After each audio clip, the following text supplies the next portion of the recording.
Hola, ¿qué tal, amigas y amigos del Distrito 8? Me da mucho gusto poder saludarles.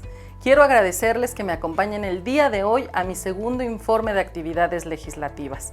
Les voy a contar todo lo que hemos trabajado en esta 60ª legislatura. Quiero decirles que a 2 años del triunfo del pueblo, las y los diputados de Morena seguimos construyendo la cuarta transformación. Con la serie de reformas, adiciones a la ley, hemos roto con el modelo económico de corrupción e impunidad que tanto daño le ha hecho a nuestro país, para así transformarlo en un estado de bienestar social en donde nuestra prioridad sigue siendo tú. Atrás quedará como una mancha en la historia los continuos rescates de las empresas privadas, a costa del erario. Atrás quedarán los moches y la simulación de obras. Nunca más un México de oprobio y abuso de poder. Adiós a la corrupción. En esta nueva etapa que denominamos la cuarta transformación, el centro de las políticas públicas eres tú. Por ello, quiero decirte que apoyé la adición al artículo 4 de la Constitución Política de los Estados Unidos Mexicanos para que se eleve a rango constitucional los apoyos y programas sociales. Así es, por ley se garantiza las pensiones a adultos mayores, apoyos a personas que tengan alguna discapacidad, beca para los estudiantes de todos los niveles y acceso a atención médica y medicamentos gratuitos para quienes no cuentan con seguridad social. Y precisamente para el ámbito de la salud, aprobamos la creación del Instituto de Salud para Bienestar, el INSABI, el cual brindará diferentes servicios médicos de manera universal y sin ningún tipo de costo. Un logro más para erradicar la desigualdad al acceso a servicios vitales como estos. ¿Sabes por qué tú, mexicana, tú, mexicano, serás beneficiado de estas acciones y apoyos? Porque gracias a que distribuimos de manera correcta los recursos e impulsamos la austeridad republicana, hoy el gobierno federal puede apoyar de manera más amplia a toda la ciudadanía. Con la austeridad republicana acabamos con los privilegios y el derroche de recursos que injustamente utilizaron las administraciones anteriores para sus propios intereses. Para demostrar que no somos más de lo mismo, nos ajustamos el cinturón para favorecer a todos los sectores de la sociedad. Bajo este tema, también le podemos sumar que se recaudan mucho más recursos porque eliminamos la condonación de impuestos y prohibimos el uso de facturas falsas. Con esto defendemos a los contribuyentes responsables y construiremos finanzas más saludables, que de esta forma también fortaleceremos los programas gubernamentales que incidan positivamente en el desarrollo nacional.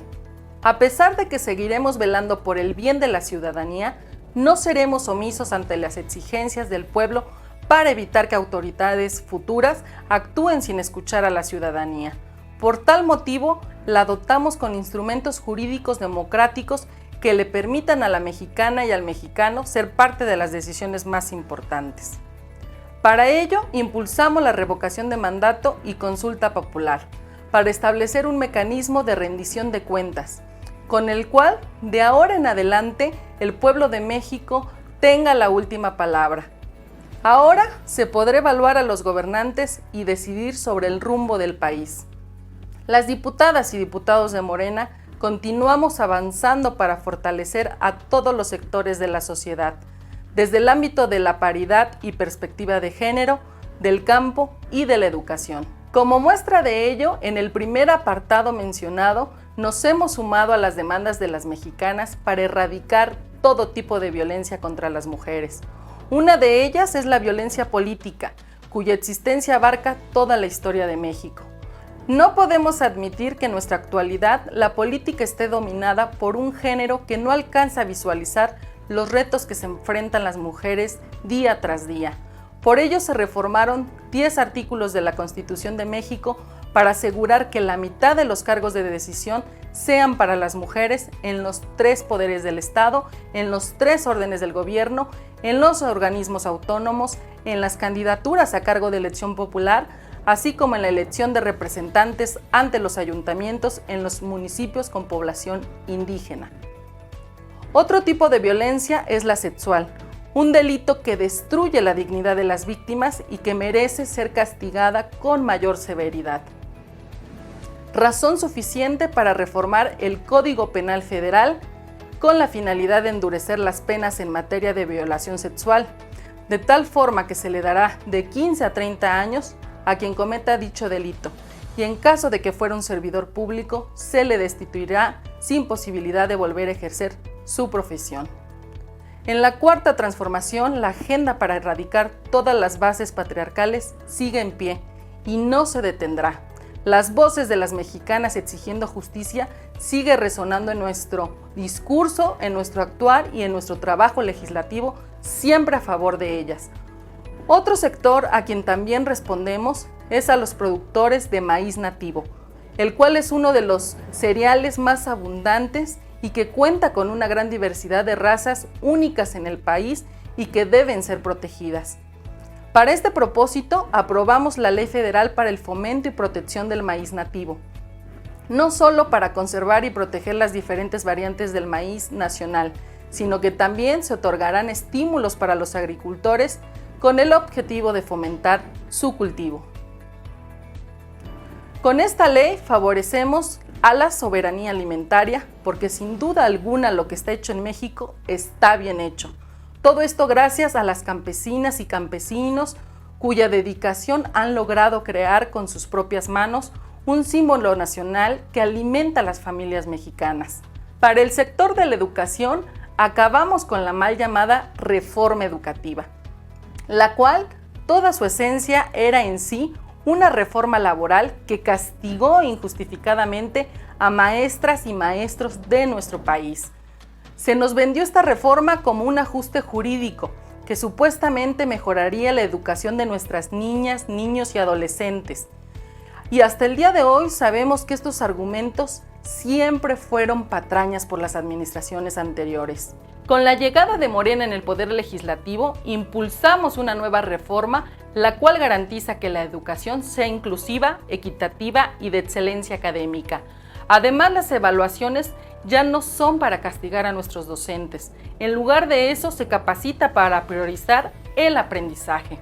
Con ello, tus legisladores están con los profesores del país. Así que nunca más se les dará la espalda, nunca más se les despreciará otorgándoles tareas administrativas, porque su amor a la docencia será protegida por la ley. En estas modificaciones hay mayor participación de padres de familia, tutores, maestras, maestros y toda la comunidad educativa para realizar diagnósticos sobre el sistema educativo y que pueda haber una retroalimentación para mejorar la educación de nuestras niñas, niños, jóvenes y adolescentes. Damos un mensaje claro con esta y todas las reformas que aprobamos. Jamás se crearán leyes que ignoren la voz del pueblo, que ignoren a quienes más se ven afectados y se les consultará sobre todo tipo de vías para mejorar la situación local y nacional de nuestro país. El pueblo ha sido castigado por gobiernos neoliberales, quienes mantuvieron por 30 años el Tratado de Libre Comercio de América del Norte, con condiciones que no favorecían en la vida laboral de millones de mexicanas y mexicanos. Era una época gris para las y los trabajadores en el país, en que las condiciones laborales eran injustas, con prestaciones limitadas o casi nulas, pocos empleos y mal pagados. Era obvio que no podíamos dejar que esta situación se siguiera agravando. En plena pandemia, tus legisladores jamás nos desvinculamos de nuestro compromiso a favor de ti, por lo que siempre estuvimos a la altura de las necesidades de México. Por lo que aprobamos un paquete de reformas para impulsar el TEMEC y así reactivar la economía con una mejor competencia y calidad de productos y servicios que beneficien a las mexicanas y mexicanos. Con tal aprobación, las y los trabajadores podrán tener mejores salarios y tendrán más derechos laborales. Las empresas mexicanas podrán participar más en el comercio global y traerá más inversión para nuestro país. Estos elementos ayudarán en la recuperación económica posterior a la emergencia sanitaria que estamos viviendo del COVID-19. Como has visto, he apoyado las iniciativas de la Cuarta Transformación, pero también he creado y modificado diferentes leyes que son compatibles con los principios fundamentales del cambio verdadero por un México justo, incluyente, igualitario, siempre a favor de la paz y de los derechos humanos, y que en estos momentos te voy a describir. Las autoridades correspondientes tienen la obligación de impulsar políticas a favor de la inclusión, pero desafortunadamente hay sectores que sufren de discriminación estructural. Tal es el caso de las poblaciones que padecen discapacidad visual, alumnos, jóvenes, adultos mayores, se les limita su acceso a la lectura plena por su condición. En México sabemos que hay un camino que recorrer para promover la lectura en la sociedad en general, y en ese camino no podemos olvidar a las personas con este tipo de padecimientos. Un libro de cualquier tema abre las fronteras del conocimiento y de la sensibilidad, y es por ello que considero que este tipo de materiales nos ayudan a mejorar como personas en todos los ámbitos de nuestra vida. Las autoridades no podemos negarle esa sensación a esa parte de la población con limitantes en su capacidad visual. Esta situación no puede continuar, y es por eso que me motivó a reformar la Ley de Fomento para la Lectura y el Libro y la Ley General para la Inclusión de las Personas con Discapacidad para fomentar, promover y distribuir materiales de lectura con estructura braille, macrotipo, textos audibles y así proteger el acceso a la lectura a las personas con discapacidad visual. Su condición no debería de ser un obstáculo para su mejor desarrollo en nuestra sociedad a la que también se le debe asegurar la paz, y la mejor manera de hacerlo es generar conciencia en las primeras etapas de aprendizaje de las personas. Ante tal premisa, reformé los artículos 3, 7 y 15 de la Ley General para la Prevención Social de la Violencia y Delincuencia con el propósito de que las instituciones de seguridad pública establezcan estrategias de educación y sensibilización en los centros educativos, y así fortalecer la cultura de la paz y de la igualdad. No solo con apoyos sociales y becas protegemos a la infancia y a la juventud, sino que también con educación para guiar al buen camino a las y los futuros ciudadanos. Ciudadanos que compartirán estos ideales con nuevas generaciones, con la finalidad de establecer principios de la no violencia desde la cultura misma del mexicano. Otros elementos que afectan nuestra realidad son las relaciones comerciales que fomentan un consumismo desmedido, los cuales han orillado a una crisis ecológica, situación que reclama que se exploren nuevas alternativas. Ante este contexto, también la educación debe ser parte de la solución, y en este caso la educación ambiental, la cual debe generar cambios en la calidad de vida, en la conducta personal y en las relaciones humanas que lleven a la solidaridad y el cuidado hacia todas las formas de vida y la relación con el planeta.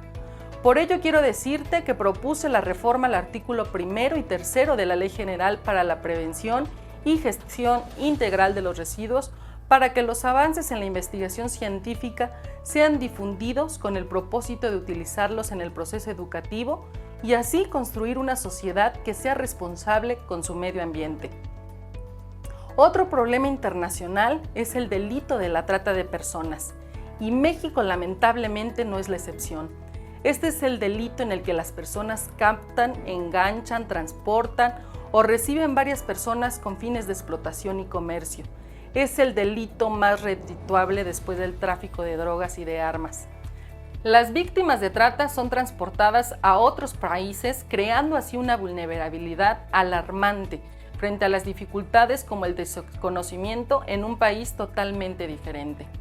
Es por esta terrible situación que modifiqué el artículo 44 de la Ley del Servicio Exterior Mexicano para que los jefes de oficinas consulares den asistencia y protección a connacionales víctimas de trata de personas, porque México defiende a su pueblo, dentro y fuera del país. Otro caso que pasa dentro de México es el fenómeno del desplazamiento forzado, una problemática que afecta a miles de personas en distintos lugares, trastocando así sus formas de vida al verse obligados a dejar de manera imperiosa sus hogares, pertenencias, actividades y por supuesto su familia. Además, se trata de un proceso de desarraigo, incertidumbre e invisibilización del problema, al cual se suman la omisión por parte de las autoridades y la inexistencia de un marco legal que establezca los derechos de las personas desplazadas. En la cuarta transformación sabemos que lo que tal vez no se percibe no quiere decir que no exista, por lo que impulsé la iniciativa para reformar el artículo 73 de la Constitución Política de los Estados Unidos Mexicanos para que el Congreso de la Unión pueda expedir leyes generales en materia de movilidad humana y desplazamiento forzado interno. Reconociendo así el problema, podremos llenar un vacío institucional y normativo para hacer frente al desplazamiento forzado interno, una situación de movilidad en el que comunidades enteras, como las indígenas, sufren a causa de la violencia que ocurre como resultado del secuestro, la extorsión, los asaltos, el robo de identidad, las amenazas directas, la desaparición de familiares hasta por desastres naturales como huracanes y terremotos. Situaciones que ya no deben permanecer en el silencio y en el anonimato, y las autoridades serán las responsables de poder atenderlo. Como legisladora, estoy comprometida con mi pueblo.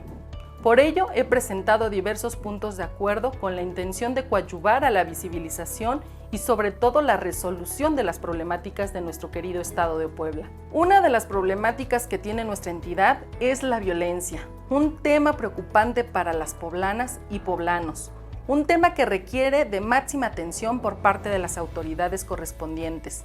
Por tal motivo, exhorté al Gobierno de Puebla a trabajar en conjunto con el Ejecutivo Federal y los municipios para implementar acciones y programas encaminados a combatir y prevenir el aumento de delitos y violencia. Al mismo tiempo, coordinar estrategias para reducir la violencia, una violencia que ha ido en creciente en los municipios como son General Felipe Ángeles, Esperanza, Atzicintla o Chalchicomula de Sesma.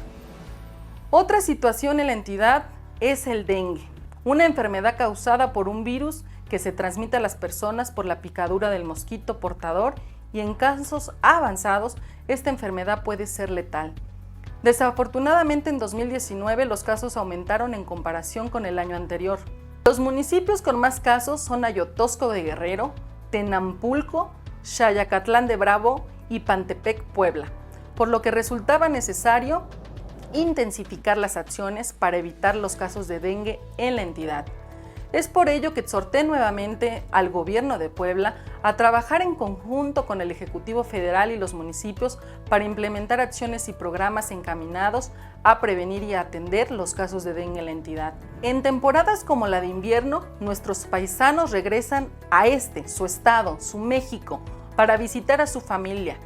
Y como tu diputada, yo quería que llegaran sanos y salvos con todos sus seres queridos a celebrar las fiestas decembrinas de 2019, por lo que mediante un exhorto respetuoso al Gobierno federal, solicité que mediante el Instituto Nacional de Migración, la Guardia Nacional y la Secretaría de Gobernación garantizaran los derechos humanos de los connacionales que regresan a nuestro país. Posteriormente a este exhorto, también solicité que fortalecieran el programa Paisano y que aumentaran la seguridad en las principales carreteras del país, para así poder garantizar la seguridad e integridad física de nuestros connacionales que regresaban en las temporadas de invierno a nuestro país. Como te he mencionado, estoy de parte de las mexicanas que exigen justicia para atender, evitar y erradicar todo tipo de violencia hacia las mujeres, sin importar que el victimario sea también un funcionario público. En esta administración no se permitirán actos de violencia que dañen a las mexicanas. Esos son mis ideales que sostengo y que me motivaron a exhortar a la Fiscalía General de Justicia de la Ciudad de México para brindar las medidas de protección necesaria a las menores que denunciaron agresión sexual contra el integrante del Tribunal Superior de Justicia de la ciudad, y que también se atendiera con la debida diligencia, considerando el interés superior de la niñez y con perspectiva de género, la denuncia interpuesta por una presunta agresión sexual ejercida por su padre actual, el magistrado integrante del Tribunal Superior de Justicia de la Ciudad de México. Las y los jóvenes tienen la esperanza de crecer profesional y personalmente de forma plena. Y es por ello por lo que nuestro país se esfuerza para cambiar la realidad en la que vivimos y mejorar las oportunidades que tenemos. Y es doloroso que la formación de las y los jóvenes se vea pausado por factores que no dependen de ellos para poder salir adelante. Y es más doloroso aún cuando su vida, sus sueños, sus metas se ven pausadas por la violencia. Casos lamentables como el ocurrido en el municipio de Huejotzingo, en el que se encontraron 4 estudiantes y el chofer de una unidad que los transportaba sin vida. No esperé en ningún momento y exhorté a la Fiscalía General del Estado de Puebla a esclarecer los hechos ocurridos del día 24 de febrero del 2020. Las movilizaciones de estudiantes poblanos exigían justicia y exigían ni una bata menos. Como diputada, no ignoré tales demandas y seguiré trabajando desde el Legislativo para erradicar la violencia de México y, por supuesto, de Puebla, en cualquier ángulo que lo requiera. Dentro del contexto del inicio de la contingencia sanitaria, varios establecimientos de manera injustificada aumentaron el precio de los productos de la canasta básica, lucrando así como una situación totalmente delicada. Es comprensible el malestar de la sociedad que, a pesar de las advertencias de la Profeco a los locatarios que subieron radicalmente los precios de productos básicos, aún persistía esta injusticia. Por lo que de nueva cuenta exhorté a la Procuraduría Federal del Consumidor a aumentar las campañas de verificación de los establecimientos y así garantizar al consumidor que los precios estén conforme a la ley. La contingencia por COVID-19 ha cambiado las formas en las que realizamos nuestras actividades y la educación no es la excepción. Las y los alumnos de México usan diferentes herramientas para poder continuar con su educación mediante la modalidad a distancia. Tablets y smartphones son dispositivos electrónicos que requieren de Internet, otra grandiosa tecnología que permite la interacción entre profesores y alumnos. Estos dispositivos e Internet tienen algo en común. Ambos requieren de energía eléctrica para poder funcionar, un servicio que hoy más que nunca es importante que la comunidad estudiantil siga desarrollando de su aprendizaje. Por ello, exhorté a la Comisión Federal de Electricidad para que pause los cortes del servicio eléctrico en los hogares durante la emergencia sanitaria. La educación es vital para la formación de la sociedad y las autoridades debemos tener la sensibilidad social para comprender las condiciones que afectan a las y los estudiantes. Como presidenta de la Comisión de Asuntos Migratorios, trabajamos con el claro propósito de establecer en el marco jurídico que los derechos humanos sean garantizados para las y los migrantes en todo el país. Hemos trabajado con autoridades federales, instituciones, academia y sociedad civil para defender este mismo propósito, por lo que a partir de aquí te describiré todas las actividades que se realizaron en esta misma comisión. La Redodem y la Comisión de Asuntos Migratorios presentamos un informe anual sobre los procesos migratorios en México, el cual considera que la actual administración debe construir una política migratoria que garantice y defienda los derechos humanos para las personas en situación de movilidad. La Junta de Coordinación Política y la Comisión de Asuntos Migratorios visitamos la Estación Migratoria Siglo XXI en Tapachula, Chiapas, para poder observar las acciones del Instituto Nacional de Migración para la contención de la migración. Apoyamos la creación de la Subcomisión de Atención a Exbraceros, la cual tuvo a bien de recibir una comisión de diversas organizaciones de extrabajadores migratorios mexicanos en la Cámara de Diputados y así establecer una ruta de trabajo para buscar recursos con el fin de culminar con la deuda histórica hacia los exbraceros. Debido al gran flujo migratorio de 2018 y 2019, se acordó una reunión con el titular del Instituto Nacional de Migración, el Dr. Francisco Garduño Yáñez, para conocer las acciones en conjunto con la Guardia Nacional y la situación de las estaciones migratorias. En la comisión atendimos las solicitudes de intervención para tramitar el regreso asistido de mexicanos en el exterior debido a la crisis sanitaria en el mundo entero. Entre los ciudadanos que solicitaron su regreso, destacan más de 200 jóvenes en Colombia, una delegación en Argentina, Arabia Saudita, Chile, Canadá, Estados Unidos y algunos buques en aguas internacionales. Dichas gestiones se realizaron a lo largo de los meses de marzo a junio ante la Secretaría de Relaciones Exteriores. La Comisión de Gobernación y Población, junto con la de Asuntos Migratorios, celebramos una sesión de Parlamento abierto sobre movilidad humana en la Cámara de Diputados, con motivo de analizar diversas iniciativas de ley que adecúan la Ley General de Población, la Ley de Migración y se pretende la creación de la Ley sobre Desplazamiento Interno, un fenómeno que ocurre en nuestro territorio y cuyas comunidades más afectadas son las indígenas. En dicho evento se tuvo la participación del Instituto Nacional de Migración, la Comar, ONU, ACNUR, CIPINA, CONAPO, Colmex, SOMEDE y la Unidad de Política Migratoria, entre otras.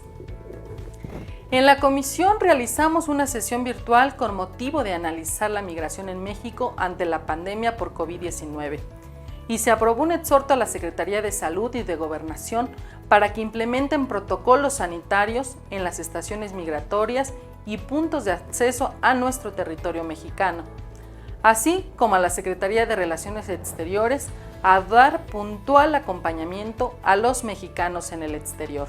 Realizamos una reunión de trabajo virtual con la Secretaría de Relaciones Exteriores a fin de conocer las acciones emprendidas por esta dependencia en lo que respecta a los mexicanos en el exterior, así como conocer las asistencias humanitarias para el retorno de nuestros connacionales.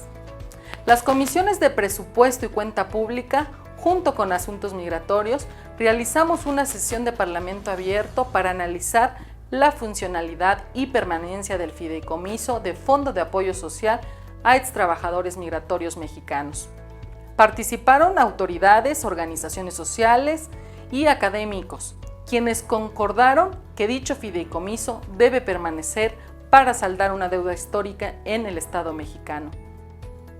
Como parte de los trabajos del Parlamento Centroamericano para relanzar el Consejo Parlamentario Regional de las Migraciones, realizamos una reunión en donde fungí como representante de México y en la cual expuse los retos que trae consigo la migración y por tanto el debido respaldo al Plan de Desarrollo para México, Guatemala, El Salvador y Honduras. Participé en el webinar de Agenda Migrante sobre los migrantes y los trabajadores esencialmente necesarios y los cuales son quienes arriesgan su salud en México y los Estados Unidos frente al COVID-19. Se resaltó la importancia de la comunidad mexicana en las labores esenciales de Estados Unidos, donde lamentablemente no cuentan con seguro social o alguna atención de apoyo, por lo que caen en vulnerabilidad en la pandemia y en la crisis económica.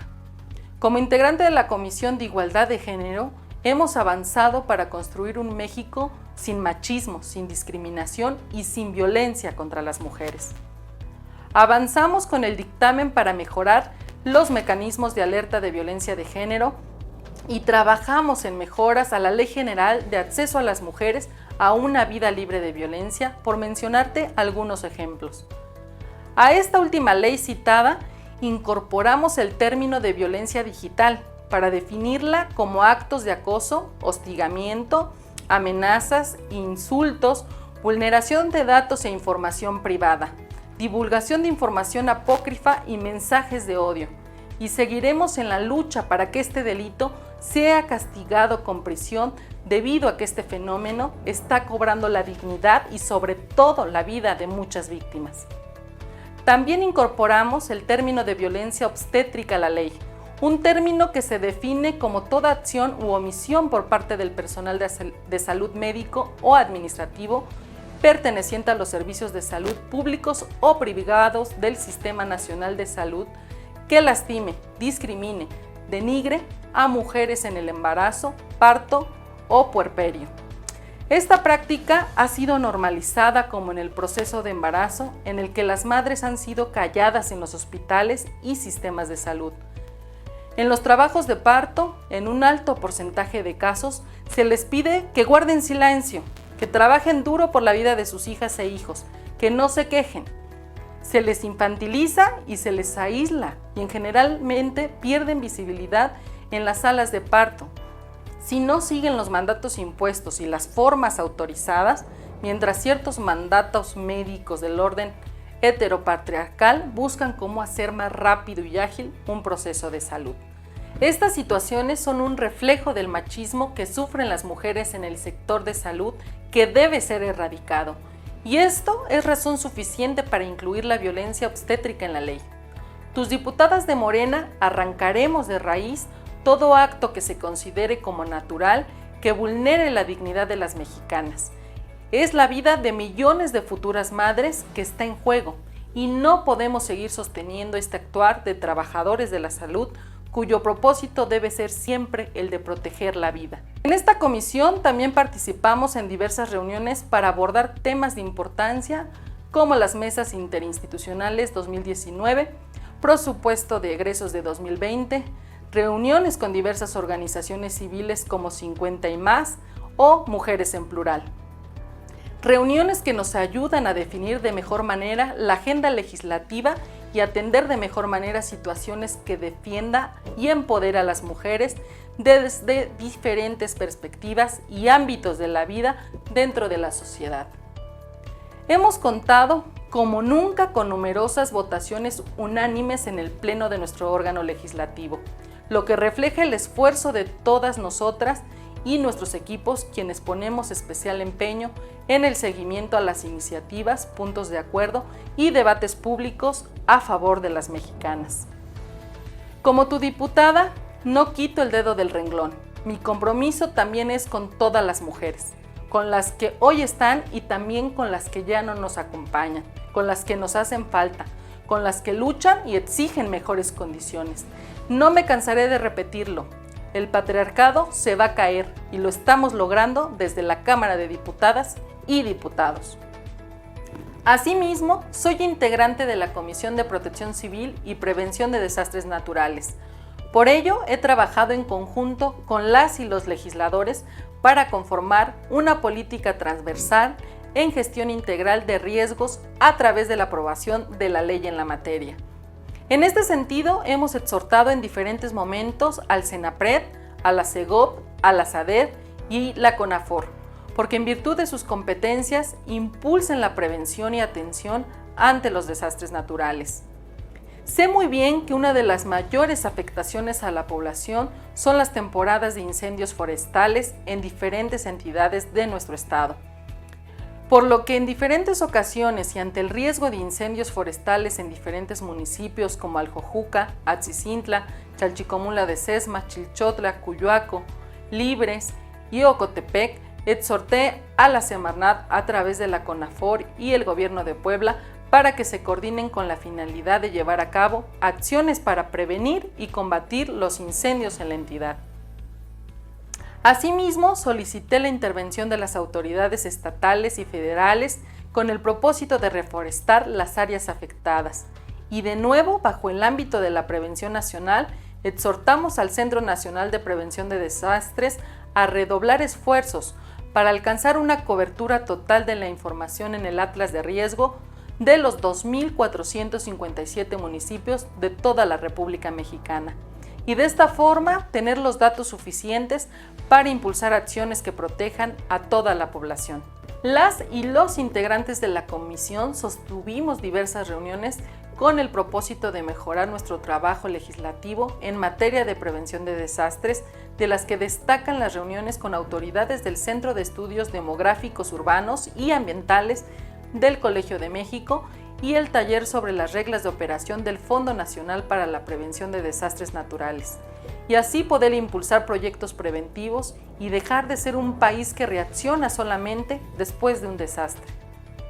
No solo el trabajo legislativo es parte de mi agenda prioritaria, sino que también mi trabajo en territorio es un eje principal que me ayuda a conocer las necesidades de nuestra gente y actuar para atenderlas.